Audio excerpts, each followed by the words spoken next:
Hey, what's up? I'm the one and only your girl, Lydia Jasmine Elje. Ngamba saba. Banange subscribing ku SMX Media. Yes, catch all your latest gossip. Abayimbi abakabi.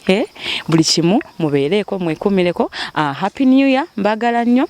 Kitalo nnyo kitalo ddala okubanga ngenda kulaga katambi akafaanaganako nga weekato ngenda kakuzannya okuva gye katandikira paka gye kaggwera osobole okuwulira bulungi nnyo emboozi eri mu kana akatambi eyo gy'olaba Entana neera nga mwanadamu yeri gye bazimbye gye basimyemu wali egenzeemu amazzi waliwo gwe bagenda oziikamu ago amazzi bagezaako okubeera nga bagasenamu naye at the end of the day bagenda muziika neera newoomuteekayo ng'omaze gonna okugasenamu engeri ekiri nti waliwo olutobazi we bagenda omuzika tekigenda twala na dakiika ziwera 5 nga bamuziise okubeera nga amazzi ago gamujjulamu ye yenna gwe bagenda okubeera nga baziika. However, waliwo ensonga ne story eri behind okubeera nti akatambi ako nkakuleetedde naye before nga sinabeera nga nkakuteerako ansooke nkuteereko mwannyinaze wa phone bambi agenda okubeera nga afuna 10 ekyokulya naye embeera yamutabuseeko neera nga bwe tuli mu kubeera twogerera kati tuli mu kugezaako okubeera nga tunoonya abantu be basobole okubeera nga bamuyamba bamuddukira asobole okubeera nga akomezebwawo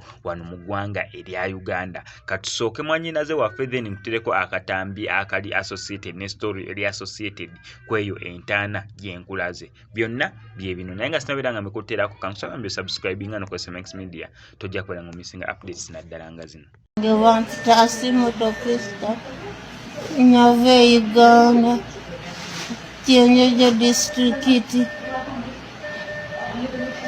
district ufunja sabu kaunti maviraso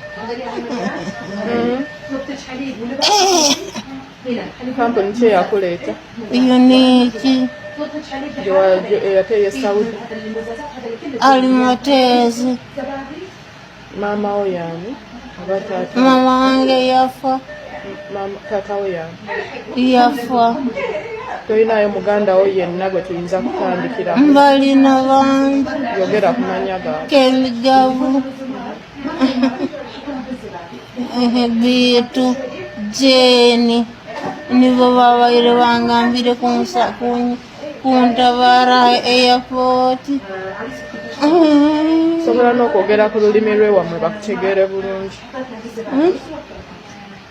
ninyosi mutofu obundafa wanzike mwagaba. Inna lillahi wa inna ilaihi rajiun. Mana Mungu yatukolera okufa baganda bange mukolerere obulambo bwammwe Mukama yatukolera okufa.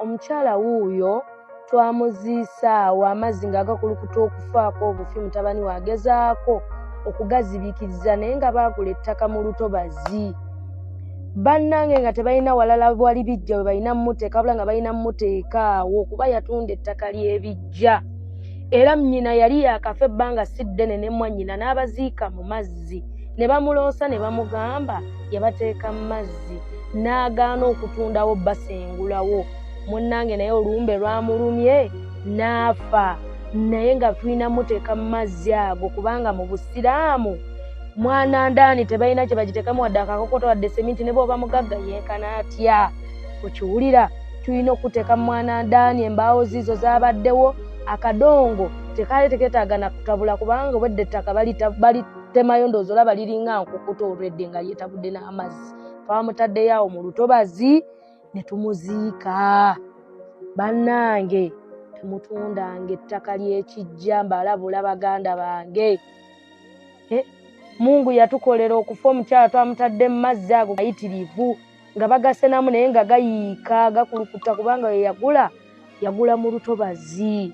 Bannaye omukyala twamutadde awo nsaba Allah amusonyiwe ebyamusobako byonna amulamuze ekisa naye laba amazzi ge babadde basena oyadde mutabani we nga basena amazzi amayitirivu okiwulira daba we twamutadde omukyala oyo bannaye Mukama bannaye nga mukyali ku nsi Mungu yatukolera okufa emwetereze baganda bange bannaye mwetereze temutunanga ettaka ly'ebijja temutunanga ettaka ly'ebijja ate Mungu yatukolera okufa ne wandibadde nga si bijja nga weewaabwe we balina omuteeka